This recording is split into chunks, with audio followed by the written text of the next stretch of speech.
Finally, the last speaker is Noenoe Silva, who is Kanaka Maoli and Professor of Hawaiian and Indigenous Politics and Hawaiian Language here at UH Mānoa. Her interests include recovering Kanaka Maoli political history and literature, the 19th and early 20th century Hawaiian texts, and developing theory from within Hawaiian epistemologies. She is awesome.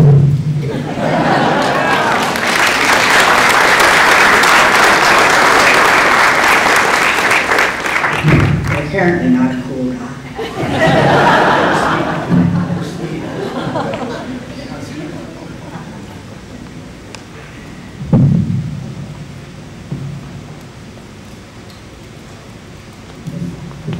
Aloha kako. First of all, mahalo nui to Kavika Tenga and other people that put together this conference. It's wonderful, and this audience is amazing. I recognize people from the community that are not.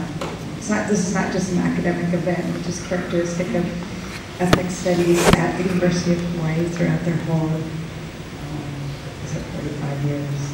It's always been major connections to the community, so it's wonderful to be able to present here. So my presentation today is a genealogy of critical Hawaiian studies from the late 1980s to the present day. My focus is mainly on the work of Kanaka scholars who laid the groundwork for Kanaka-centered study and on those who are carrying that work forward. I'm mainly interested in the works that use the Hawaiian Language Archive. Surprise, surprise. Like all genealogies, this is a selection and not a comprehensive review. Much more work has been and continues to be produced in other books, journal articles, theses, and dissertations. It would be impossible to try to, and we should give thanks for that, it would be impossible to try to cover everything that has been produced in recent years in our field, so cause for celebration. Also, one other point is that these works in what I'm calling critical Hawaiian studies, which exceeds actually the departments or centers of Hawaiian studies at the two university campuses. We're doing Hawaiian studies all over the place. And none of it is done in isolation. It's done in relationship to oceanic and other indigenous studies. And I think Taiaiake made the point that a lot of our, we're nurturing different fields of knowledge in each other through these exchanges, through international partnerships and conferences and so forth.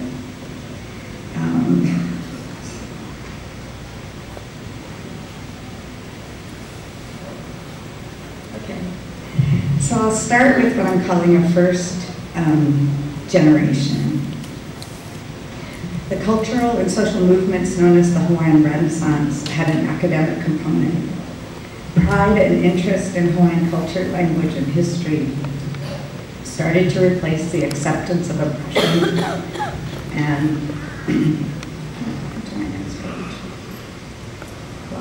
and shame at being Kanaka that characterized much of the 20th century.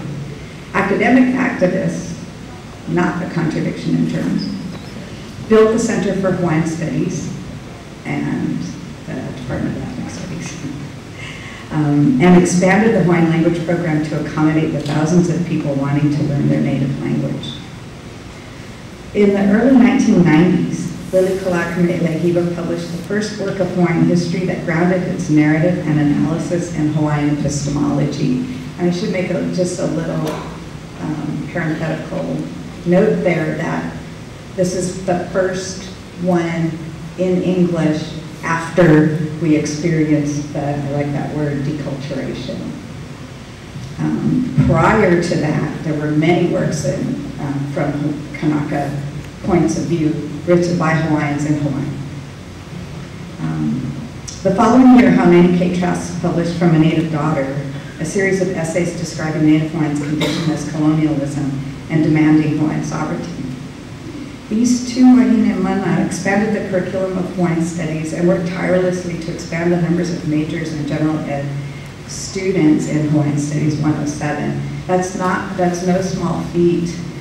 It's made a huge impact on this campus and has reverberated throughout all of the communities in Hawaii to have thousands of students learning, going through a 100-level class in Hawaiian Studies. This I'm calling the second generation. First, two historians, Kanaka Young, published Rethinking the Native Hawaiian Past in, I think, 1998.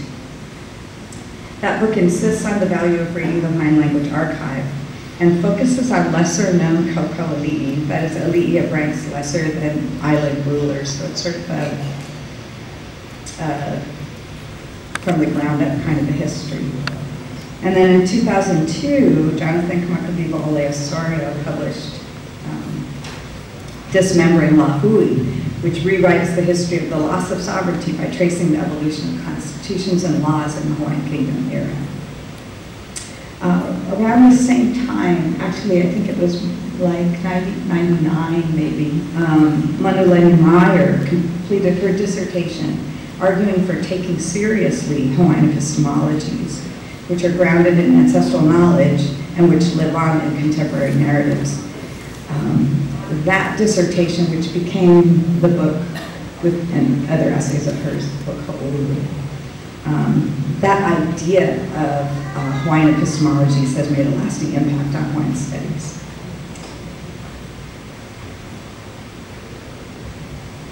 The third generation. So it didn't feel quite right for me to put my own book up there, but then it would be weird if I left it out. So here we are. So Aloha Betrayed was published in 2004, arguing that Hawaiian history cannot be known in any real sense unless the writing in Hawaiian by Hawaiians is studied. And then in 2008, Kehaulani Kauanui's Hawaiian Blood, Colonialism and the Politics of Sovereignty and Indigeneity was published, which provides us much needed analysis of the role of blood quantum institutional requirements in the fracturing of Hawaiian communities. Then in the same year, Kavika Tengan's Native Men Remade, Gender and Nation Contemporary Hawaii was published and has become a model for Indigenous participant observer ethnography. It's also a great read.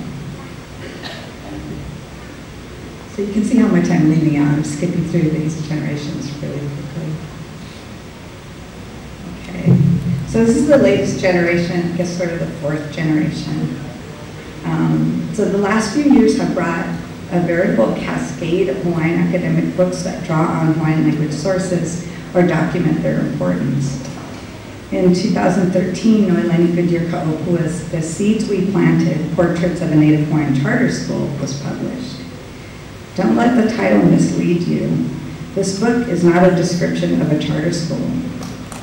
Rather, Goodyear Ka'opua argues that schools are primary sites for Hawaiian movements to recover land and sovereignty, as well as to provide Hawaiian-centered education.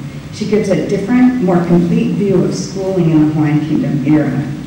Schools were not just sites of colonialist indoctrination.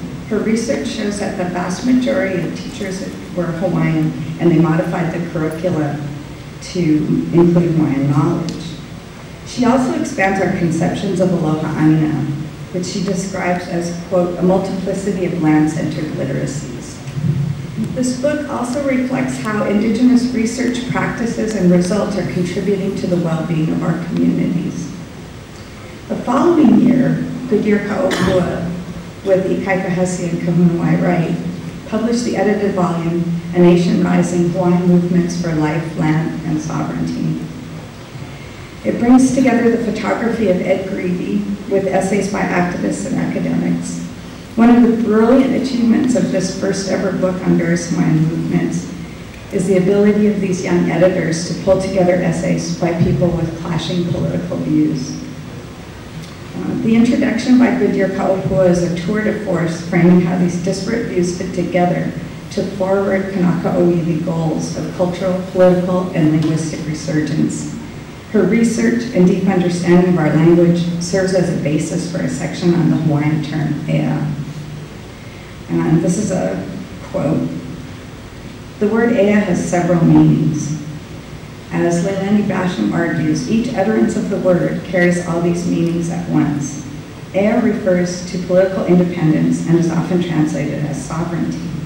It carries the meanings life and breath, among other things.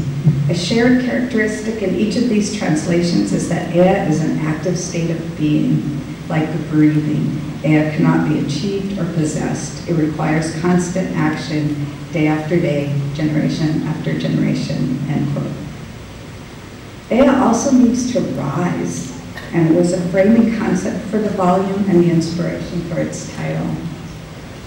The essays within present recent history written by the actors themselves, a Kalo Roots documentation of the movements to reclaim land and language and the resurgence of Kanaka Maoli lifeways.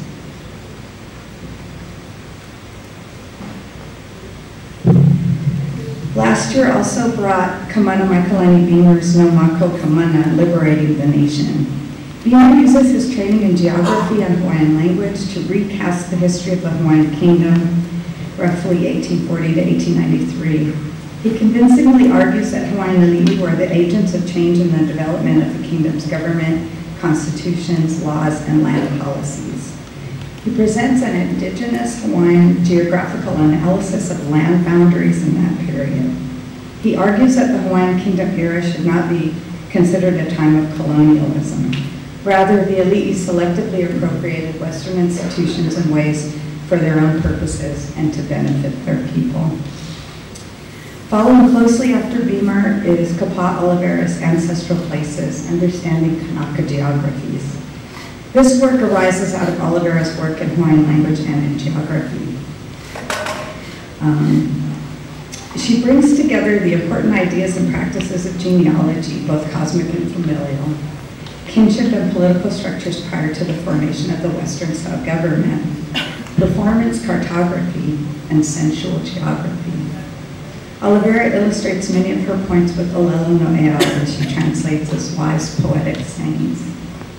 It's such a pleasure to read for a number of reasons, but that's the most skillful use I've seen in a work using so many Olelo Noea. I can barely see this. The last book I want to mention is Ku'ualoha Ho'omanawanui's Voices of Fire, Reweaving the Literary Lay of Pele and Hi'iaka. The term Pele and Hi'iaka literature refers to the many works in Hawaiian about Pele, the volcano deity, and her youngest sister Hi'iaka, who makes a coming-of-age epic journey across the island archipelago. This is the first book of criticism and analysis of Hawaiian language literature. Ho'omanawanui frames each chapter with autobiographical accounts that link her to the Aina and to this genre of Kanaka literature, which is itself a reflection of our land and our ancestors' close connection and identification with our Aina. Ho'omanawanui uses the idea of genealogy to show how the various texts in this genre are related to each other. Graphics in the text help the reader to see her mapping of these genealogies.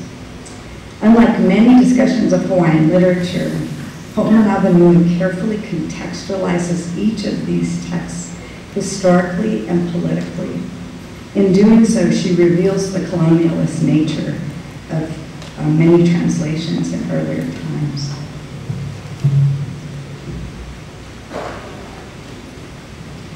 So, conclusions.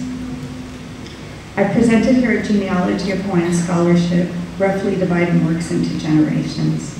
This slide shows an inverted conception of this genealogy.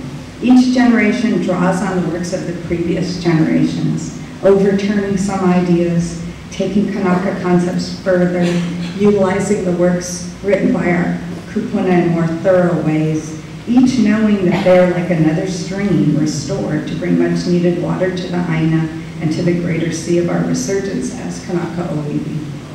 This is a time for celebrating breakthroughs in both Kanaka thought and intellectual history.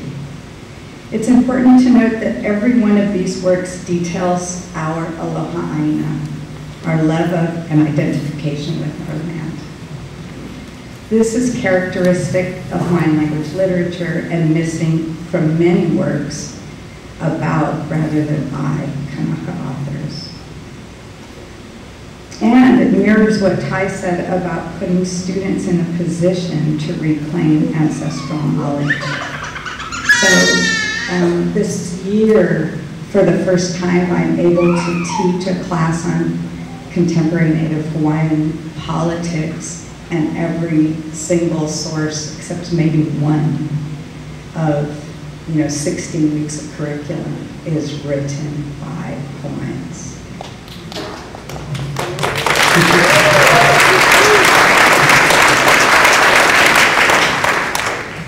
But these texts are but a few of the important works by Kanaka scholars in recent decades, and I'm delighted to emphasize again that many more could have been included, and many more are in the works. And if anyone wants to ask in the Q&A about what some of the important other works are, I'd be happy to share some ideas. Thank you.